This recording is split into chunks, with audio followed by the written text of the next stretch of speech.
মধ্যপ্রাচ্যের 3 দেশ সৌদি আরব, কাতার ও ওমান প্রবাসী বাংলাদেশিদের জন্য বাড়তি সুযোগ সুবিধা ও নতুন শ্রমিক নেওয়ার প্রতিশ্রুতি দিয়েছে। এসব প্রতিশ্রুতি আন্তরিক বলে মনে করছেন অন্তর্বর্তী সরকারের প্রবাসী কল্যাণ ও আইন উপদেষ্টা ডক্টর আসিফ নজরুল। বিস্তারিত দেখুন ডেস্ক রিপোর্টে।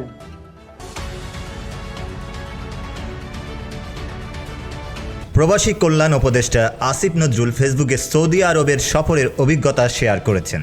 তিনি জানান, সফরটি ছিল সরকারি এবং সৌদি মানব সম্পদ ও স্বরাষ্ট্রমন্ত্রী সহ কাতার ও ওমানের মন্ত্রীদের সঙ্গে বৈঠক করেছেন। তিনি লিখেছেন, সৌদি সরকার আকামাবিহীন বাংলাদেশিদের বিষয়ে কঠোর ব্যবস্থা নেওয়ার প্রতিশ্রুতি দিয়েছে এবং শ্রমিকদের চাকরির চুক্তির আগেই বাংলাদেশ পাঠানোর বিষয়টি বিবেচনায় রেখেছে। এছাড়া পেশাজীবীদের সার্টিফিকেট সত্যায়ন বাংলাদেশ থেকেই করা হবে। ওমান সরকার বাংলাদেশিদের বৈধতা দেওয়ার প্রতিশ্রুতি দিয়েছে এবং দ্রুত নতুন শ্রমিক নেওয়ার পরিকল্পনার কথা জানিয়েছে। কাতার নানা প্রতিশ্রুতি দিয়েছে বলে উল্লেখ করেছেন তিনি আরো বলেন, প্রতিশ্রুতিগুলোর আন্তরিক মনে হয়েছে, তবে বাস্তবায়নের জন্য ফলো আপ করা হবে। প্রবাসীদের অনেকে বিমান ভাড়ার বিষয়ে অভিযোগ করেছেন। যদিও এটি তার মন্ত্রণালয়ের দায়িত্ব নয়, তবুও তিনি বিষয়টি নিয়ে বিমান কর্তৃপক্ষের সঙ্গে বৈঠকের পরিকল্পনা করেছেন।